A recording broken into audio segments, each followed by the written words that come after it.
আমেরিকায় রিকশাওয়ালা মানেই প্যাডিক্যাব driver. New ইয়র্কের মতো ট্যুরিস্ট শহরে এই কাজের আয় জানলে সত্যিই অনেকেই চমকে যাবেন।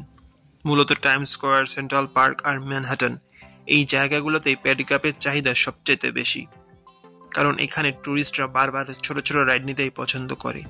এখানে আয় ঘন্টার হিসাবে নয়, মাত্র 3 থেকে 5 মিনিটের এক রাইডেই আয় হয় $15 থেকে $20, যেটা বাংলাদেশি টাকায় প্রায় 1600 থেকে 2200 টাকা। একদিনে রাইড যত বেশি হবে, ইনকাম তত দ্রুত বাড়তে থাকবে। পিক সিজনে দিনে গড় আয় দাঁড়াতে পারে $200 থেকে $400 পর্যন্ত।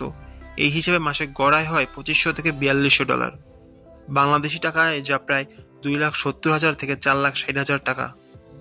তবে বাস্তবতা এখানেই শেষ নয়, কারণ সবাই নিজের প্যাডিক্যাব চালায় না, অনেকেই এটি ভাড়া নিয়ে চালায়। ফলে আয়ের একটা বড় অংশ চলে যায় প্যাডিক্যাবের ভাড়া, লাইসেন্স আর অন্যান্য খরচে। আর যেটুকু থাকে সেটাই আসে অনেক ভয়ানক পরিশ্রমের বিনিময়ে। তবে সঠিক কৌশল আর কঠোর পরিশ্রম জানলে আমেরিকায় রিক্সা চালিয়েও লাখ টাকা আয় করা সম্ভব।